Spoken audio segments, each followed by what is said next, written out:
Arahato Samma Sambuddhassa. Namo tassa bhagavato arahato samma sambuddhassa.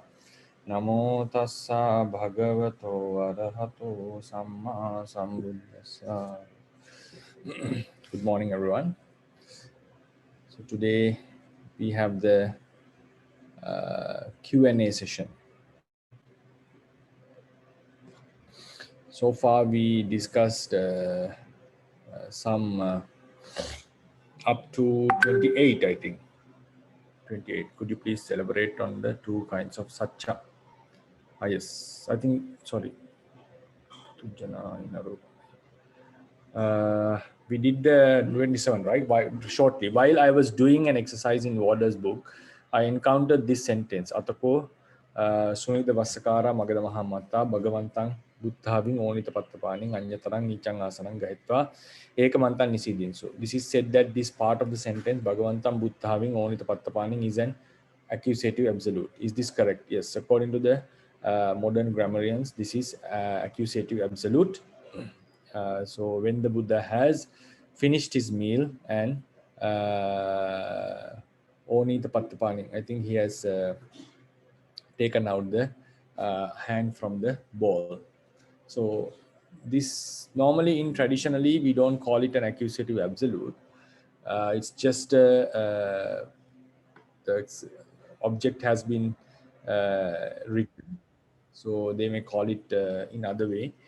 So here it's an accusative absolute according to the modern grammarians. So, yeah. Bhante?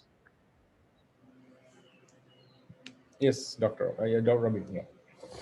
So like even though like traditionally we don't say it as accusative absolute, so but is it still proper to understand it as accusative absolute, Bhante? Not a problem. No problem. No problem, Bhante. All right. So then we come into another one. Could you please elaborate on the two kinds of satcha mentioned in the commentary of the Jatila Sutta, Vachi Satcha and Virati Satcha? So we can see in the commentaries these sentences. Satcham bhanena kujjaya tyagata. Vachi Satcha. So Vachi Satchang is speaking the truth. Satchang bhanena kujjaya. So here Satcha means Vachi Satcha. Bhane is speaks. So Vachi Satcha refers to speaking the truth. Satcho Brahmana Satcho Katyoti Ati Vedhena Sammuti Satcha. The conventional truth. So when we say this is a Brahmin, this is a warrior, so this is something which has been agreed upon by the people. So when we call this is a tree, we have agreed on this. Then it is one kind of a truth. So when we say our Vachi Satcha actually to be true, mostly our Vachi Satcha greatly, most not all the time, it depends on Sammuti Satcha, because we speak according to what has been considered as generally considered as something. So idameva satcham mogamanyang, here satchang means ditti satcha. So only this is truth. This is like actually this satchang is not an absolute truth, because according to their view this is true, not in the ultimate sense. So here only this is true, others are wrong. So in that sense, in tradition we call it ditti satcha, because it refers to something which is wrong according to our doctrine. Dukkang Ariya Satchanti Paramatta Satcha.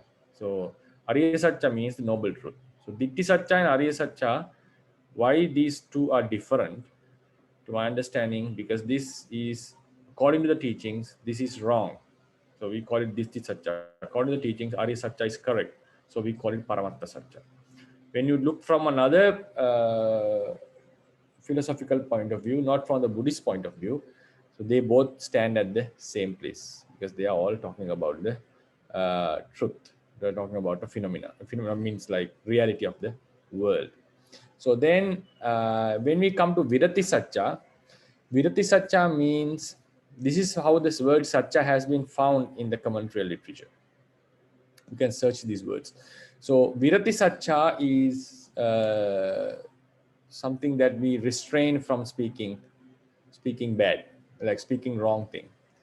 Virati satcha. It's like if you don't speak lies, don't speak especially the lies, right? So when we abstain from speaking lies, that is called virati satcha.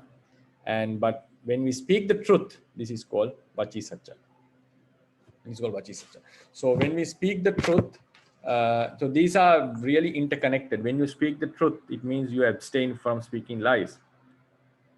So when we speak the truth, our most prominent factor is the chetana, because we are speaking out. When we abstain from lies, the prominent factor of the mind is samma vacha. But it's like in when we go into the some explanations given in the text, we find when we come into virati, yeah. Give me one moment.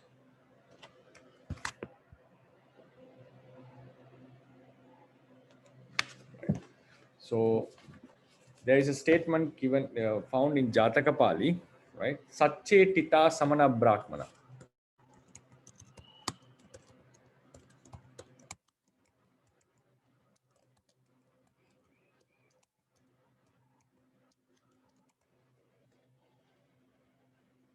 Satche tita samana brahmana, right?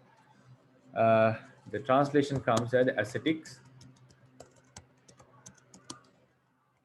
and Brahmins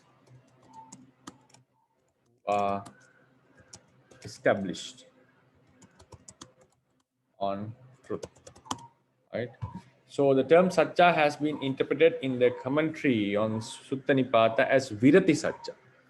So here satchetita samana brahmana, right, has been Sutta Nipata commentary. This satcha is explained as virati satcha. It has been explained as with the. Then if you translate this, we have to translate the ascetics and Brahmins who are established in the morality of inhibiting themselves from speaking what is not truth. So if you translate this according to the commentarial explanation, you have to say these are the Brahmins and Samanas who have established in morality of inhibiting or preventing or abstaining from speaking what is not true. So in the other sense, so when someone doesn't speak what is lie, abstaining from speaking lies, or not truth, sorry, abstaining from speaking lies. So if they are established on the morality by which you abstain from speaking lies, so eventually they speak truth. They speak the truth. So, so therefore, Virati Satcha and Vachi Satcha are really interconnected with each other. Then this Satcha, the speaking of truth, Satcha, we find this as a Satcha Parami. Satcha Parami. Satcha Parami is the perfection of truth. I think you have heard the 10 perfections, Parami. So Satcha Parami has 3 basic characteristics. One is speaking truth, speaking the truth. So, and then what happens? You can also think speaking the truth is also related to Sila Parami, because you abstain from speaking what is wrong. So eventually you start to speak the truth.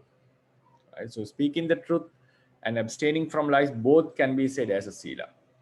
Sila is not only abstaining, things that we do also include in Sila. So speaking the truth can be fall in Sila Parami as well. But then for the Satcha Parami, we have 2 other specific characteristics. Keeping the promises or keeping their word. It's like you promise something, you don't break it. So there are 2 types of promises. One promise is, while we promise, we know we are not going to do it, but we still promise. So it's a lie. It's a lie. A monk promises a devotee or another monk that I will observe Vasa in this monastery. But he knows in his mind that he is not going to observe Vasa there. So he make a promise. That time he commits sampajana musavada, that is lying, and also patissava dukkata. Patissava dukkata means dukkata offense for false promising. Actually, it's for breaking promises. For breaking promises. So he commits the musavada while speaking, and when he goes into another monastery and observe Vasa, that time he commits the patissava dukkata, breaking the promise. Then the other type of promise is you make the promise wholeheartedly, honestly, but you are unable to fulfill it because of some reasons, maybe because of inevitable reason, or maybe because we don't put much commitment into it. If it was inevitable or unavoidable reason, that is not a problem. But if you don't put much commitment to it, to keep the word, to fulfill the word, that is breaking the Satyaparami. That one is not fulfilling the Satyaparami perfectly. So in the Vinaya context, a monk promises a devotee or a monk to observe Vasa in one place. He promises, he gives a word, thinking purely that he will observe, but for some reason he doesn't get the opportunity, and he can talk with him and discuss and correct it that he has some duties, and he can take out the promise, that is something else. But without telling it, he observes Vasa in another place without informing the devotee, without reminding them. You observe Vasa in another place. He had the pure intention in the beginning, but he couldn't fulfill it. So when he observed the Vasa in another place, having given the word, that is a patissava dukkata, break in the promise. Breaking promises is, in other cases, monks don't have a dukkata, like you promise to come to someone or to give something and later he decided not to. This is not a dukkata. Dukkata offense is only for accepting the Vasa invitations for Vasa, like rainy season, rains retreat, and then break in the promise. This is a dukkata. So Satyaparami also has keeping the promises and then bringing benefits by Satchakirya. Satchakirya, I don't know how to say in Pali, in English, like you make like by the power of this truth, may this happen, may this not happen. Like you tell something that is really true, you utter it, and with the power of this truth, may this person be cured, may this not happen. So likewise, we can make benefits, bringing benefits maybe to your own self or maybe to others. Why that Satchakirya is so powerful? It shows, it indicates that you have your strength of truth. The speaking the truth is very powerful. So mostly this happens for uttering the good qualities. Like we utter, I have practiced Sila for this much, by this truth, may this happen. And also considering about others' good qualities. While the Bodhisattva was a small bird, we call it quill, I think, quill. A fire was surrounding him, coming at him. He couldn't fly. So he contemplated the attributes of the past Buddhas and made a determination. So the fire was stopped. Then in one Jataka, in Supparaka Jataka, he thought about his own good qualities, the Sila, and he and his retinue escaped from the sea. And while the fire was coming, the Bodhisattva made a determination and the fire was stopped. And then in one Jataka, the Jataka name was like Uraga Jataka. Uraga Jataka. In the Uraga Jataka, Uraga is serpent.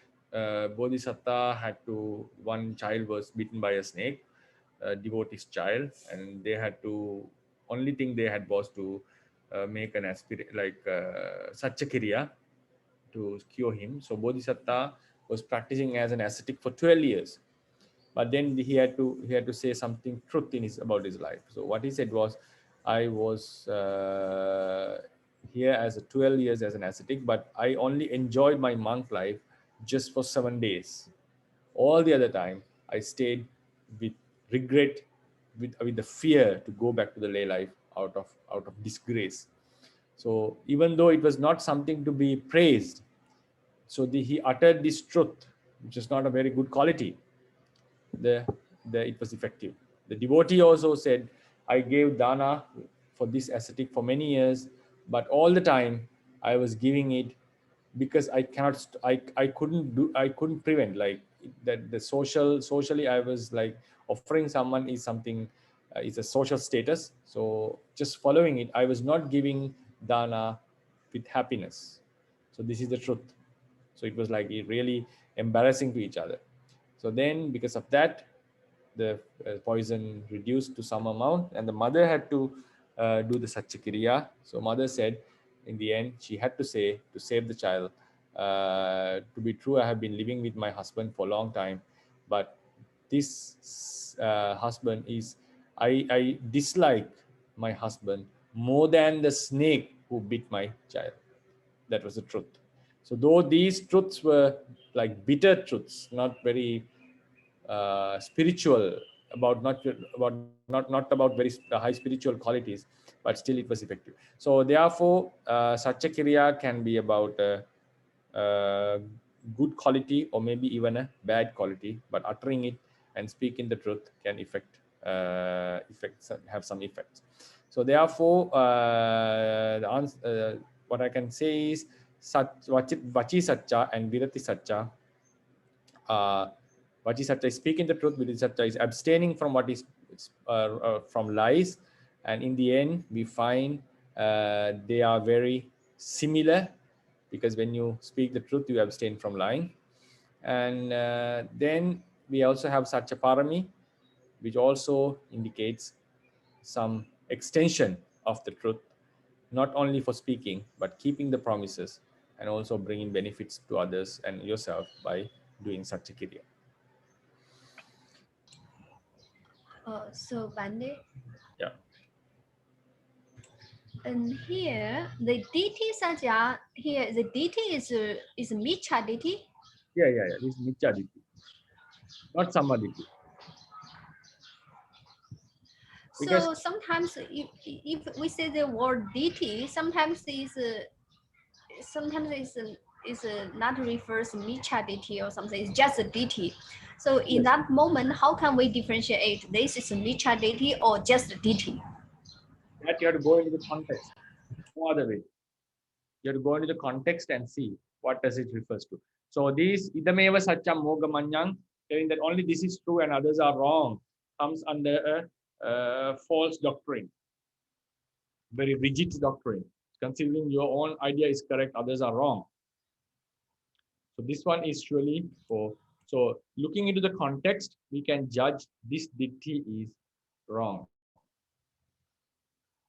But this is the same thing, like yes, that this is the doctrine of noble Buddhism, this is the doctrine of others. So Arya Satya is explained as Paramatta Satya. That's the ultimate truth. Right? So these are philosophical ideologies, we can call. Oh, okay. And second question is regarding the Sajagiriya. You said the Sajagiriya maybe sometimes is maybe is bad, sometimes it's good. So if it's bad, for example, like the mother, she made the determination, so that also can bring the benefit. That's why it's really surprising. So the Jataka says it was not the quality that brought the benefits, it's her utterance of truth. She was bold enough to say the truth. So I'm not able to explain this, how this is happening and so forth. But according to the literature, we find that utterance of truth, though it was not good qualities, has also affected. So I cannot say. The reason may be because she uttered the truth. She didn't conceal it. Maybe that was the reason. Or otherwise, just uttering what is true can also has a phenomenal effect on the nature. So how to explain this is very, very strange.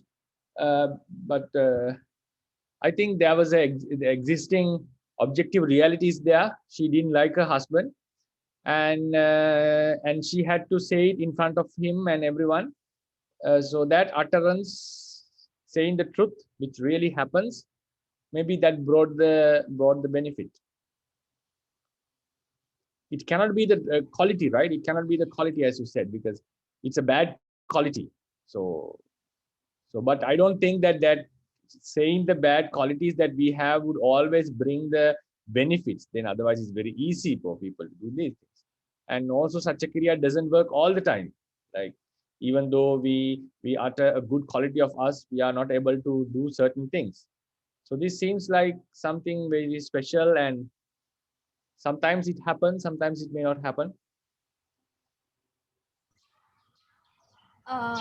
So from my understanding is maybe because of just she speaks the truth that she doesn't like her husband. Maybe it's because that quality. It's not is because of the other things. Yes, that's true. Because of the truth, speaking the truth was effective here, not her quality, because it's not admirable, right? Hating someone, disliking someone. So she was very angry with her husband. So not that quality brought the benefits. This is her utterance of truth has brought the benefit. I think. Yeah, as you said. Okay. So what is the bad result of the breaking the truth, the promise? So what is the? I couldn't hear you. And what is the bad result of the Bad breaking result. the promise? Yes. Bad result of breaking the promise. Doesn't come to my mind greatly, but it is not an akusala actually. That is also something to be considered. Breaking a promise, I haven't seen it as an akusala. Like for example, if someone takes the money for lending and then not returning, this is a akusala. Like you promise to return something, you take from someone and you don't return, that is akusala. Then if someone makes false promises, that is also a very bad akusala. That is also it falls into musavada. We will be cheated in sansara. We cheat others by giving false promises. But sometimes it's that our character, it's sometimes we make promises without thinking much, and then we are unable to fulfill it. So to my understanding at the moment, there is no akusala for that. It's not a good thing for our character. It's not an akusala so far, because when we make the promise, we think we are going to fulfill it, and because of some other reasons, and because of maybe we became lazy or we had different priorities, so we didn't fulfill it. So in such case, I don't see it as an akusala. It's something of problem with our character, I feel. So because like some people, they have the habit to say, yes, I will do, but like some reason they don't do it. So there is no such bad result. Yeah, if it is a habit, then I have to say they know. If it is a habit, they know that they are not going to do it, right? If it is a habitual thing, they know even I promise I'll not be able to do it. Then this is lying. I think. So if they do so, then it's a problem. But if otherwise, I think if it is not a thought deliberately made the promise not to fulfill, then he has an escape, but not in the, as you said, if someone has a habit, then he knows, his mind knows I'm not going to fulfill it, right? Then it is, I think, lying. Okay, okay. Thank you, Bhante. Bhante? Bhante? Yeah. So Bhante, about the promise, Bhante. So for example, like we do the promise and then we forget, Bhante. It's like purely forget, Bhante, not because we intentionally like that, Bhante. So is that Sawada also, Bhante? No, no, it's not an akusala because we didn't have that intention not to do it. There was a story. Venerable King Bimbisara made a promise to Pilindavacha Arahant to send some workers to build his monastery, helpers. Then he forgot it. He completely forgot. Then Thera didn't remind him. He just was working with his own ability. Then suddenly the king remembered. So it was like, to my memory, 500 days has passed away, something like that. A long time passed. Then he asked the minister to count the days, how many days that I have not fulfilled the promise. It was like about 500 days. Then he said, you have to send 500 workers to this Mahatera. So then he sent, and well, later on what happened was too much. Then all the workers were dedicated to the Thera and they became a different village. It was called Pilindagama. It was named with the Thera's name. Mahathera used to go to Pindapata often to that village, Arahant. So likewise, sometimes you may forget, but pure forgetting is not a fault at all. As Sale asked, if someone makes the promise and doesn't do it, this has a problem in the character. What I understand so far is if it is purely incapable or he had a different priority, then it seems like not an akusala. But then still we have to still think, like if you gave the word, we give a priority to something else, we are ignoring the weight of our words. Maybe that ignorance, like ignoring factor, can have a karmic effect. I'm not able to say that exactly. Sometimes it seems like it's a very bad thing, but if someone has the habit of promising yes, and this so forth, that is something to be considered, because habitually promising, he knows that he's lying. So just pure forgetting, it's not a problem actually.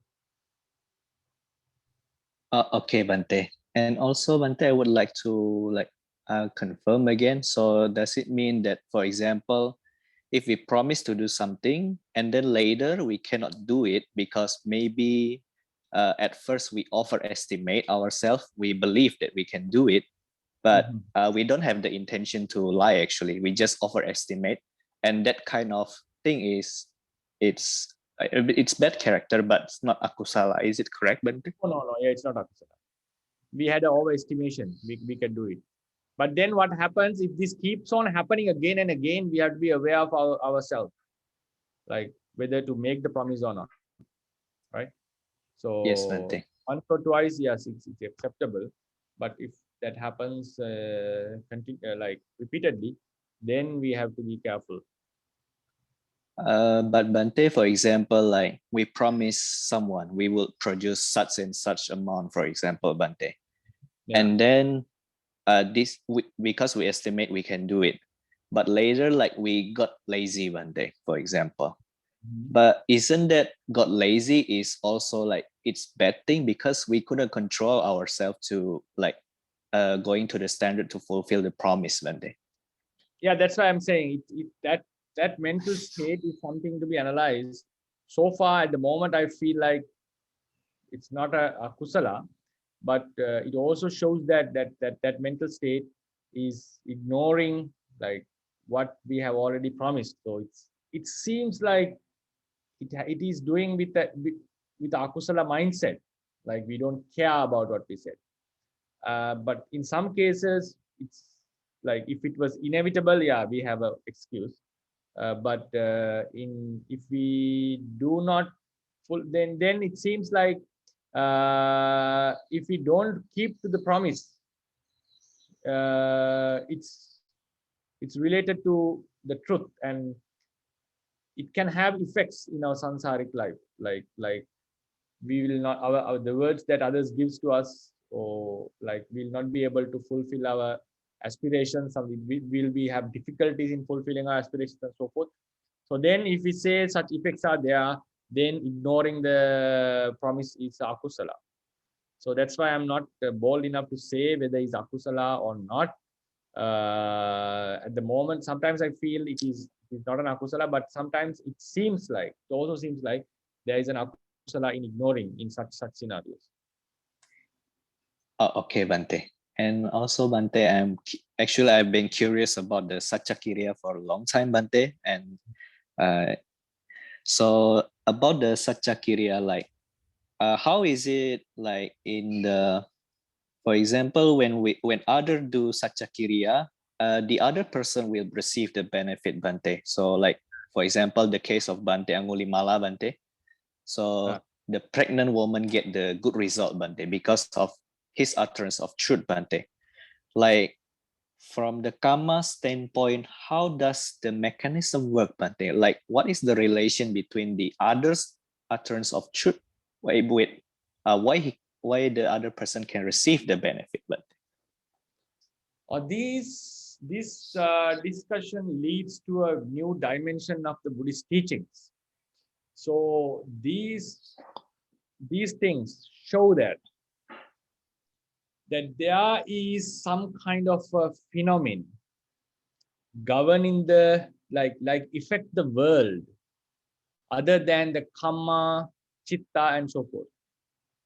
Like these are the points that to show that Buddhism does accept the idea that there are certain other forces like phenomena which govern the universe. So like for instance, you can ask how it's like karma. We know the role of karma is very huge. Sometimes the karma can affect the other living beings. My karma can affect the environment. My karma can affect even the bodies of animals, according to literature. Because Buddha says, Gavo tasya pajayanti, kette uttang viruhati. So a person who has not betrayed the friends would his cow would bring a lot of milk, like they would give lot of products. So it even has affected the other organisms, the animals and so forth. So there is one factor. The karma affects not on ourselves, sometimes the environment. It says like when the Buddha was going to a certain village, we will read this in Udāna Pāḷi. Some Brahmins covered the well. So because of the Buddha's merits, the water that got purified by itself. So likewise, the karma can affect the outside world even, others even. So then, but these things like Saccakiriya, it shows that other than the karma, there are some phenomenal effects to the world, even to others. And another very good example for such existence of such phenomena is capability of a person to look into the future of inanimate things, not animate. Animate things, we may suggest, okay, the kilesa effect, the karma effect, we'll be able to see. Sometimes some will be able to see what is his possible destination because he has the karmas, so and so. But sometimes in Anagata Sanjnana, you can look into a certain mountain, certain city, and say, this is going to happen to this place. The Buddha said this to Pāṭaliputra. There is going to be a fire, flood, and also a dispute, disunity in the city. So predicting the future of inanimate things. Animate things, we can still put the weight into the karma and kilesa and the behaviors, characters, and so on.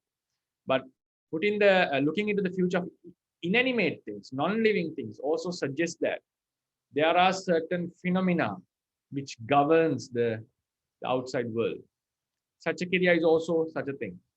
So when you look into the Buddhist doctrine, we find such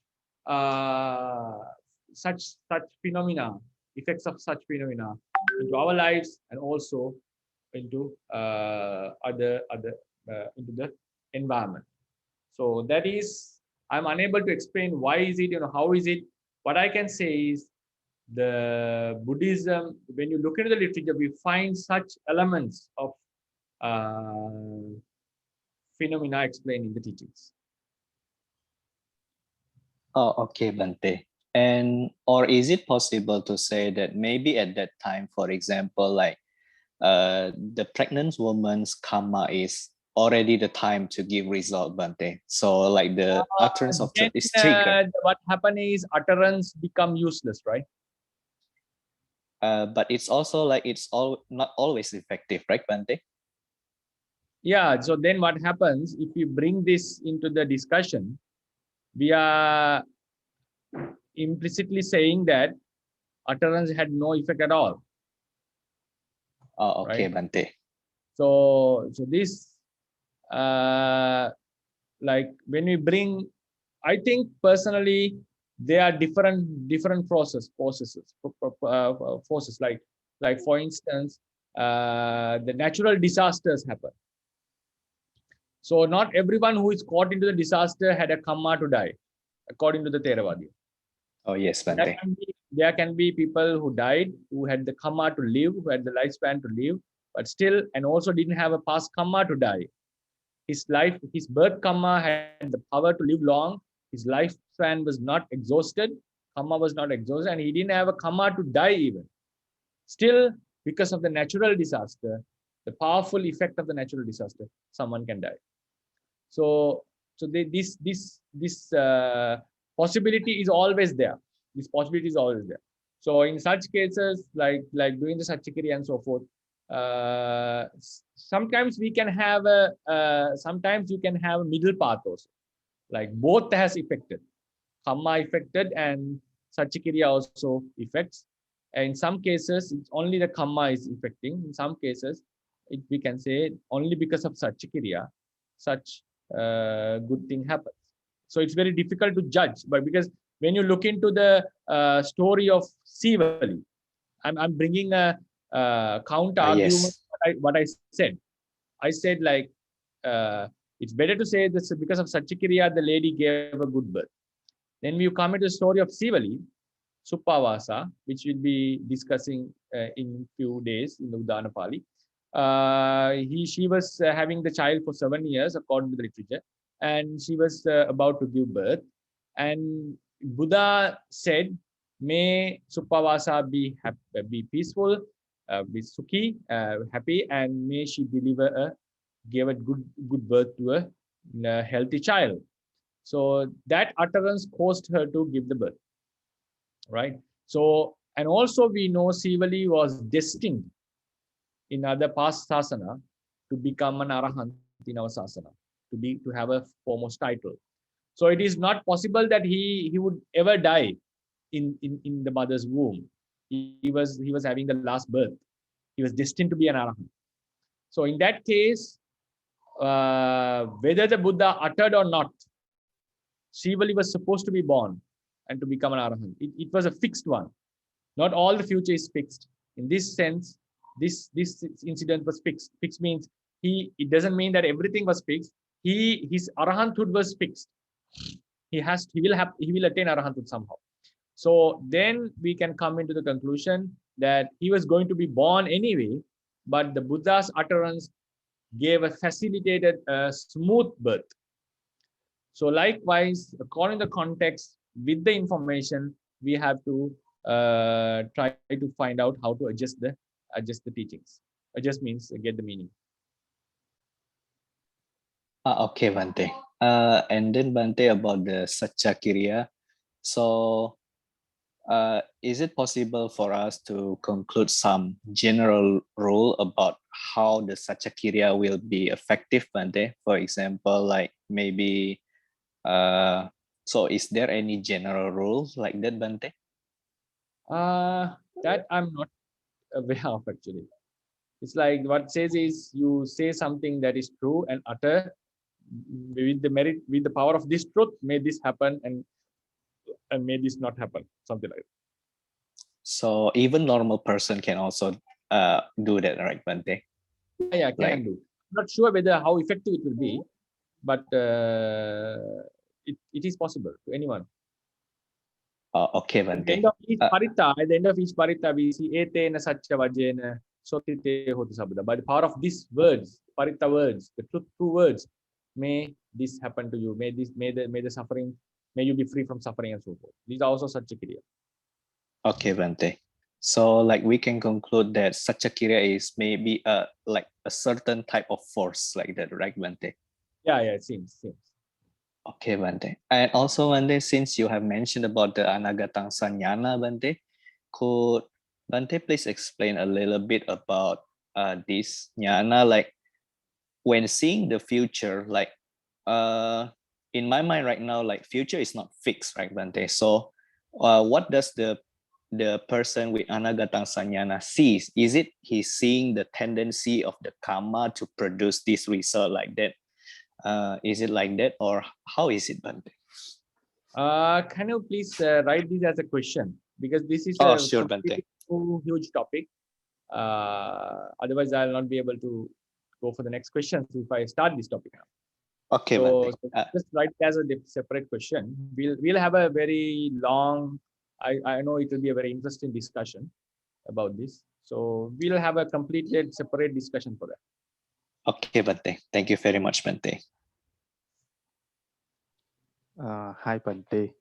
Hello, Yes. Also, based on your explanation on the Virati Satya, so does that mean that the meaning of that term only confines to the verbal aspect? Yes. Okay. Because of the word satya. Okay. Virati is abstaining because of satya. I see. Okay. And then I have a comment on the word ditti. So based on my understanding is that when ditti stands alone, it implies micca ditti. Okay. And then only when it is together with the samadhi that it refers to a good thing. Otherwise, just ditti refers to micca ditti. That's my understanding. Yeah, according to most of the places, I would say what you say is correct. Like ditti, mostly when it comes alone, it comes as for the micca ditti. But there are certain instances which I have encountered that the word ditti only has referred to the samma ditti as well. But in most of the cases, I would agree with you, it refers to the micca ditti. I'll try to share some references which says ditti in only refers to the samma ditti. Oh, okay. If that's the case, then please, Bhante, I would love to see the evidence for that. Yes. Sure. Yeah. Okay. Thank you, Bhante.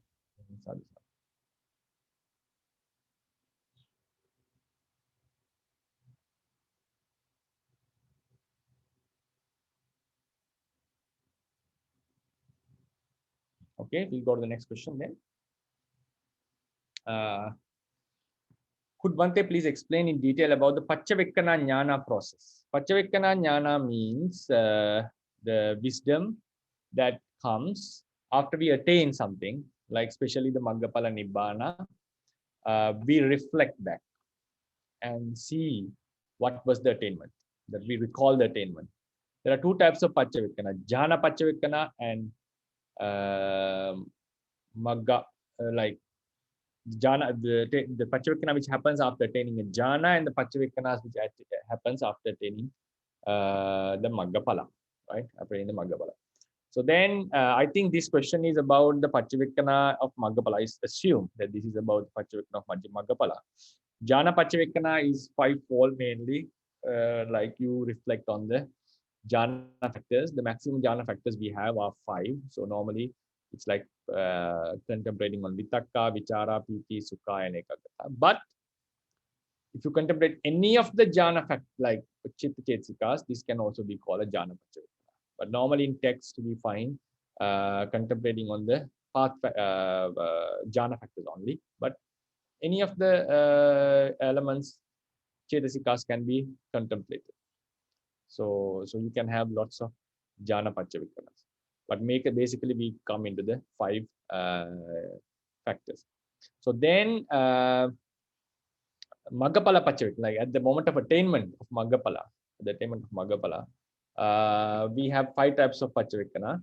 We contemplate back about the object that we saw or the object we attained, that is Nibbana. Then the Maggachitta, Phalachitta, the remaining kilesas, and eradicated kilesa. These are the 5. So for the Arahants, there is no remaining kilesas, so they have only 4 paccavekana jhanas. So out of the paccavekana is like, if the Lady Sayadaw gives a simile, you see an object with your eyes, we see an object with our eyes, and then what happens, we start to process it in our mind. Like, what is it? We look into this shape, like it happens quickly. We look into the shape, we look into its name, and then find out this is a tree. The idea comes, this is a tree. So likewise, what Lady Sayadaw says is, you see the Nibbana, you come in, you observe the Nibbana in the Maggapala Viti, and then what happens, the person, yogi, starts to think, what was it, and he starts to reflect on it. I don't think it happens naturally, like it happens when you see your object. Automatically, our mind processes naturally. But there is a lot of wisdom in it. So I personally think it is something, it could have, maybe it happens naturally. There's a natural tendency to look into it, but it is done deliberately. Like Maggapala arises, and then you know something very special happened. So then you reflect on it, what is it? And you get to know, this is Nibbana, this is Magga, this is Phala, and then comes into the conclusion that we have attained Maggapala. Then there is another 2 types of like paccavekana, the contemplation of eradicated defilements and remaining defilements. So defilements that we eradicate are latent ones. We eradicate the latent defilements. According to Theravada tradition, the defilements that are eradicated should not be considered as Atita, Pachuppanna, or Anagata. They fit to be called Pachuppanna. They are very similar to Pachuppanna. But since they don't have arising, we don't call them in terms of arising. We don't categorize them as Atita, Anagata, or Pachuppanna. So according to the accepted commentarial idea, it's a very basic fundamental, one of the very basic fundamentals, that the kilesas eradicated are neither past, neither present, neither future. So these are the latent defilements. The latent defilements, we know that it is not observable by Savakas. It is the object of the Buddha, and one of the unique objects, peculiar objects, that the Savakas doesn't possess. So if you go into the paccavekana of Magga, then we have paccavekana of Phala, Nibbana, then we have eradicated kilesa and remaining kilesa, right? So these 2 are the latent defilements. So how can the Arahant could know it? So according to the teaching, like our literature, these 2 paccavekana happens just because of scriptural knowledge. It's not a direct experience. Only the ones who have known these parts would eradicate these defilements will be able to know it. So it's not a direct wisdom. It's based on scriptures. Some nobles doesn't have this knowledge. So according to the Abhidhammatta Sangha, you can look into the chapter 9. These first 3 are must. Normally it happens to every noble being. Magga, Phala, and Nibbana. Last 2 happens based on your erudicy or erudity. It means your knowledge. Bahusutta Bhava. Then what happens? We go into I'll try to share the screen. go into another commentary, like I can share you if you want the Paccavekkhana Jnanas. It's like article written. So I'll go to the footnote. Majjhima Nikaya Atthakatha 366. According to this, so we'll first go to this. As mentioned in the commentary of the Chula Dukkhakhanda Sutta, some nobles may even have only one Paccavekkhana knowledge out of the 5. One Paccavekkhana knowledge out of the 5. So, according to Abhidhamma Sangha, we have the first 3. It makes sense. You attain without the scriptural knowledge. You should know what is Nibbana. Like there is no problem in them recognizing Nibbana, Maggaphala, and so forth. But according to Chula Dukkhakhanda Sutta, only one is possible, and Lady Sayadaw follows this statement given in the Chula Dukkhakhanda Sutta. Right. So what happens? So this is my what I feel. This statement seems to be a bit odd, since according to the explanations given in the commentary, one may even contemplate only about the defilements that got eradicated within him. According to the commentary, you can find out of the 5, Nibbana, Maggaphala, eradicated remaining. Sometimes a yogi may only have the Paccavekkhana Jnana of eradicated defilements, which is based on scriptural knowledge. It's not a direct experience.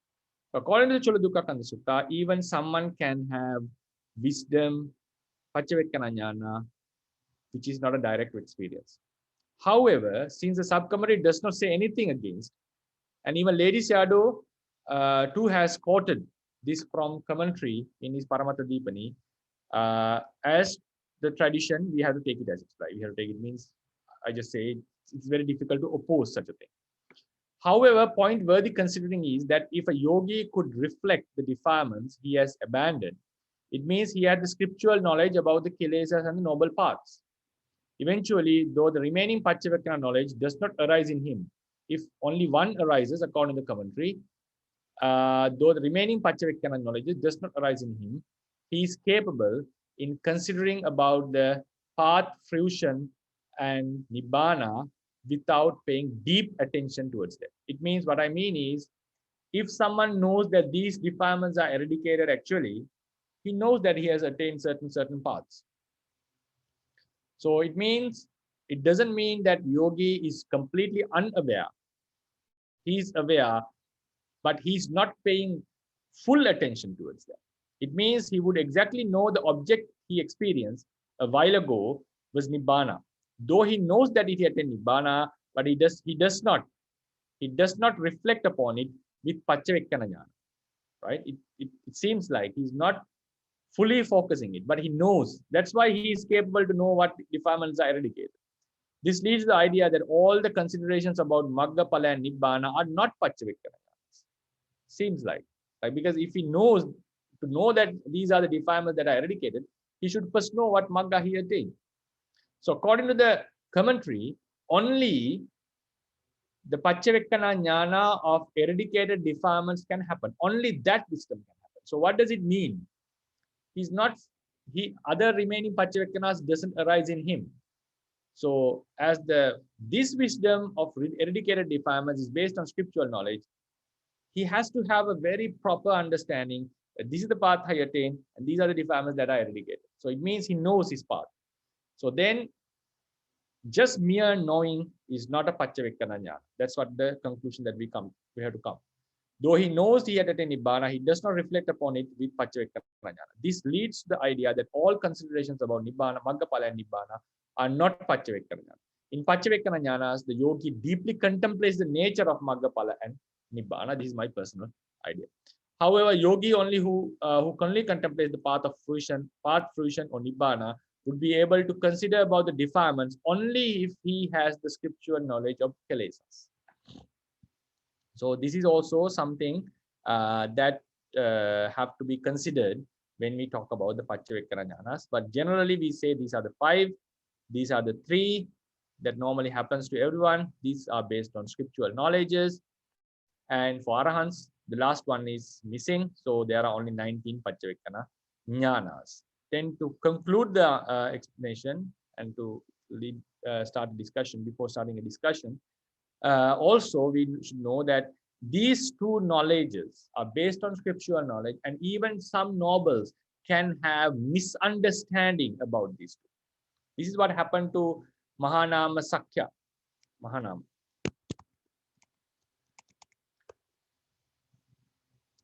This Mahanama the Sakyan. He was a Sakadagami. So one time he came to the Buddha and asked, when I go into the city, when I go into the town, sometimes Lobha comes into me, Dosa comes into me. So what would be my destination? What would be my destination? So Buddha said, you are a noble being.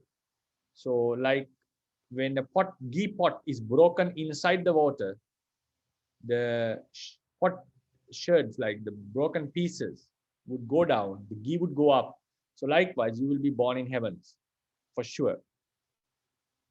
So I have seen in Venerable Mahasi Sayadaw's book, I still couldn't find the actual reference in the Tipitaka yet. Sayadaw explains this point and says, in one sutta, Buddha mentions that, like according to the tradition, noble beings, the lower nobles, are not able to know that they are freed from 4 apaya by themselves. In one sutta, Buddha mentions to Sariputta, Sayadaw has quoted it. I couldn't find out the sutta with reference, but it was mentioned in his book directly. Venerable, quoting from the text, Buddha says to Venerable Sariputta, I didn't, because there was a discussion between Sariputta and another group of ascetics, and he came and said it to the Buddha, and Buddha said, till now, out of the fear, out of the consideration that the lower nobles would become negligent, would become neglective, I didn't utter this, that the lower nobles are freed from 4 apaya. Till that, it was not said by the Buddha. Why he didn't say? He thought, if I said this, the Sotapanna Sakadagamins would not strive hard for higher attainments, because they know they are freed from the apaya. So even the knowledge that he freed from apaya is not gained naturally. It is attained by Buddha's teachings, like in Ratana Sutta and so forth. He said that he's freed from apaya and so forth. So then the next point is there. So that's why the Mahanama Sakya asked what would be his destination. The Buddha said, you will be born in heaven, that's for sure. Then the commentary says, why did he ask this question? He was in a dilemma. He was a Sakadagami. He had no doubt about his attainment. He knows what was the path, what was the Prushan, what was the Nibbana, no doubt about that. But he had a wrong information, misinformation about the defilements eradicated by the Sakadagami path. He thought Sakadagami path would eradicate Kama, Raga and Patiga entirely, completely. But then he found Kama, Raga and Patiga arising in him. So he was in a, like confused. What was going to happen? What is happening? He had no doubt about his attainment, but he had a problem about his defilements. This is not Vichikiccha even. Vichikiccha, because he has eradicated Vichikiccha in a Sotapanna path. So then he asked the question. So then he got to know that a Sakadagami has subtle Kamaraga and Patiga. So that's why. So if these two knowledges are not must. For example, the Mahanama Sakyan didn't have these knowledges. I'm not sure whether he did the contemplation. Maybe he did a wrong contemplation. Whatever it is. Because if he knew that he doesn't have Kamaraga and Patiga, maybe he had the contemplation like Paccavakkana Jnana in a wrong Paccavakkana. I'm not unable to say. So the real two last Paccavakkana Jnanas had not happened in him because he had a wrong idea about his defilement. Yeah. So these are the things that I would like to bring about the Paccavakkana Jnana, a detailed explanation on this, some subtle points that are not often discussed. Yeah. So Paccavakkana Jnana in brief is the reflective knowledges about the attainment after becoming a noble. And in terms of the fivefold sasana, Sila, Samadhi, Panya, Vimutti Jnana Dasana, Paccavakkana Jnana are the Vimutti Jnana Dasana. And that is one of the beauties in Buddhism, to my understanding.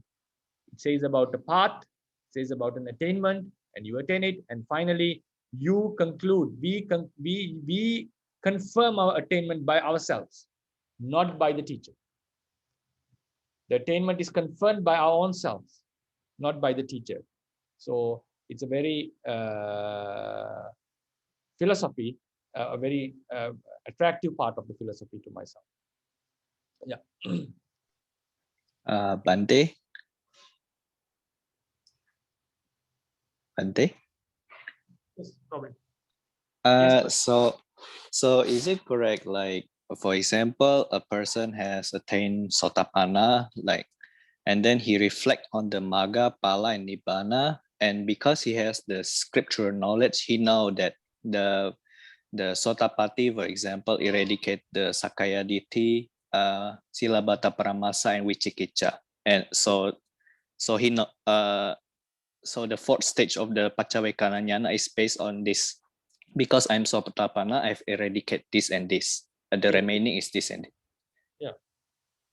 Is it like that, Bhante? Yeah, that's what I was mentioning. Yes, yes. Oh, okay, Bhante. So at first, before I heard your explanation, I thought that maybe the seeing of the eradicated kilesa is by the way of seeing the citta and cetasika, Bhante. For example, like this loba mula citta will not doesn't arise again like that. So that is not true, Bhante. Yeah, you cannot, like, not non-arising. How can you see? It's just a guess, right? Guess Like, something. Like, for example, he see his mind stream, like, for a while it never arise again like that. Bhante? Still, it's inference, right? Because you cannot guarantee how can it happen forever. It may not happen forever. Oh, okay, Bhante. Understand, Bhante. He had a feeling that we know that when our mind is prone to loba, or whether it's not prone to loba, even though it's not there, we know it can happen. Maybe such kind of a wisdom must be there for sure. It's not completely alien, but still, if I say a direct knowledge, like you see the Citta Cetasika, it's a direct experience. Like you can see directly. But non-arising, it's like you may not see it for some time, but how can you guarantee that it's not happening forever? So it should be okay, Bhante. Okay, Bhante. And then Bhante, when he is doing the third Paccavekkhana Jnana of seeing the Nibbana, Bhante, like how is exactly what citta does doing this work, Bhante? Because like taking Jnana is Kamavachara Jnana Sampayutta Citta. Oh, Kamavachara Jnana Sampayutta. Either Kusala or Kriya. But it cannot take the object of Nibbana, right, Bhante? Kamavachara Mahakusala Citta of lower nobles can take Nibbana. Arahant Kriya Citta can take Nibbana for us. Oh, so when the person has become, cannot take Nibbana only on Putujaras. Oh, okay, Bhante. So for the noble person, the Kamavachara Kusala Citta can take the Nibbana object, Bhante. Hello, Bhante? Oh, okay, Bhante. Okay, Bhante. Thank you very much, Bhante.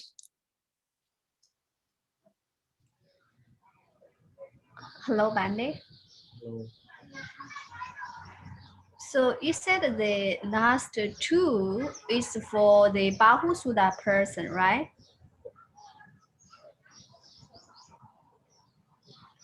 So can we say this is also one of the benefits of learning Pariyatti? Yeah, we can say. Yeah, one of the benefits. Yeah. You can add. It's not confined to this, but we can add. Yeah. Okay. Thank you, Bhante. I also think like that. Yes, also. Like, so that there is more benefit in learning, Bhante. Right. Hi, Bhante. Hello, Doctor. Yeah, I'm still trying to wrap my head around the last two because I don't know how to say this, but because before this, what I think is that so according to what we learn is that, as you said, those two are not necessarily happening to the Arya person. So, so when I think about that, what I thought was that it is like, we can think about it subjectively or objectively. So subjectively is like, if that Arya person does not reflect on these two kinds of things, so he's not doing it purposely, then he's not going to know. That's subjectively. Okay. And then objectively is like, he doesn't know about it, so he's not going to do it. Okay. So that's what I think. So which one is it? He's not doing it, so that's why he's not going to know, or he doesn't know it, so he's not going to do it. Okay. So which one should it be?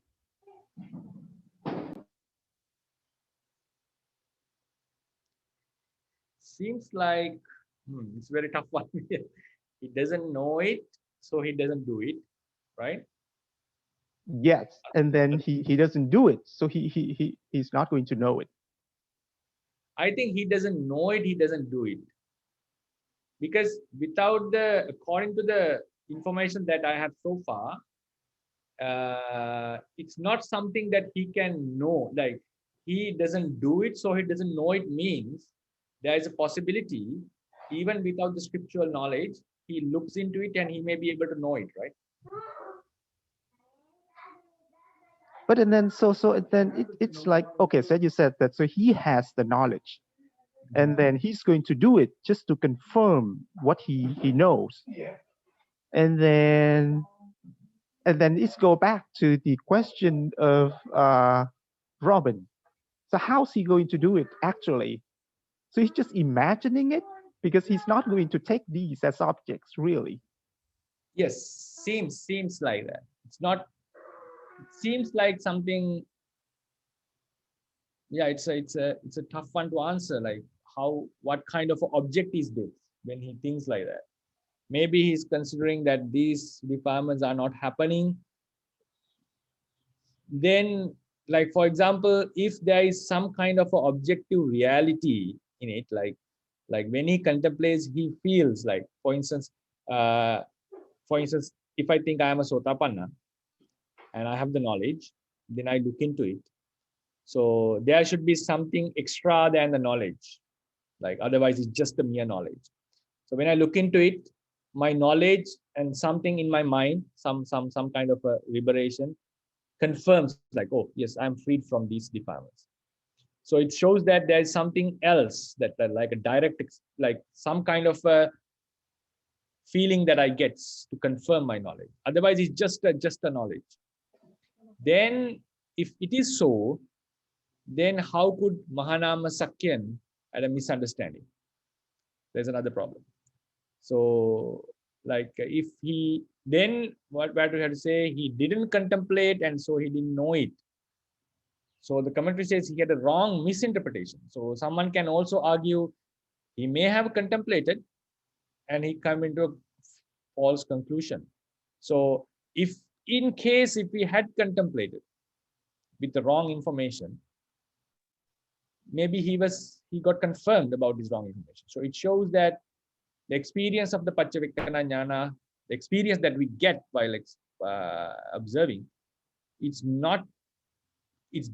purely based on the scriptures. If you have a wrong scriptural information, the noble person may confirm it wrongly.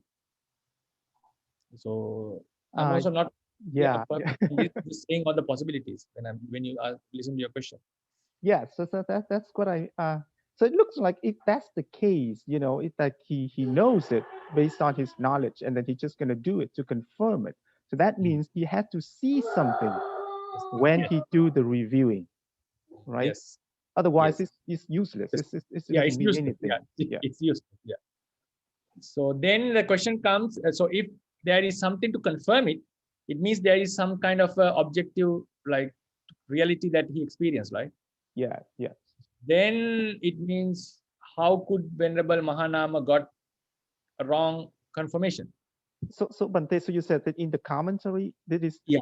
you said that they said that the Mahanama he saw it wrong. Yes, he had a wrong information. He thought like that. It doesn't say that he did the Paccavekkhana and came into conclusion. What he says is he had a wrong belief. He thought he has eradicated. He thought Sakadagami Magga would eradicate Kamaraga and Patika completely. So then, when the Kilesa was coming, he was confused. So that's why he asked the Buddha. Because when I read that, what I thought is that because he did not do it, so that's why he didn't know. Okay. Yeah, so that's why I said earlier that it's like it falls into two categories. So he doesn't know it because he didn't do it, or he didn't do it, so he doesn't know it. So which one? Yeah, so that's my kind of trying to see which one it is. Yeah, according to the Chula Dukkha Kanda Sutta, the commentary. Wait, just give me one moment. 886.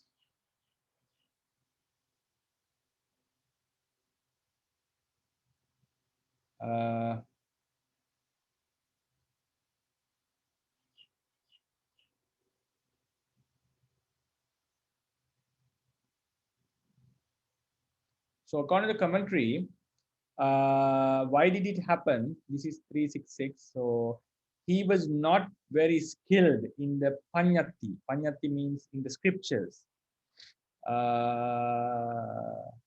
So the Raja, the king thought Sakadagami Magga would completely eradicate Loba and Dosa, Kamaraga and Dosa. But he knows that there is some Loba and Dosa in me. So then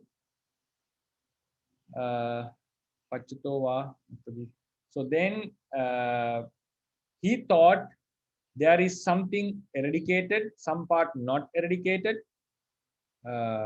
Because of the non-eradicated part of Kilesas, something has just been eradicated is coming up. So the commentary asks, can such kind of a doubt appear to a noble being? Yes, it can, he says. Commentary says. What is the reason? He's not capable in Panyati, the scriptures. So he was not very skilled in this path would eradicate this Kilesa. So if such knowledge is not there, he may have such confusion. So if they are asking, is that, didn't he have any Paccavekkhana?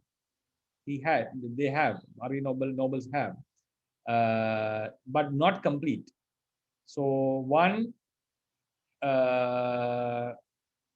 contemplates what is being eradicated, one contemplates what is remaining, one contemplates the path, one contemplates fruition, one contemplates the Nibbana. At least one has to be there. So to ones who are not complete Paccavekkhana, this is what he says. To whom that these Paccavekkhana are not complete. So this statement, I think this statement can give an answer to our problem. So it says, iti yassa Paccavekkhana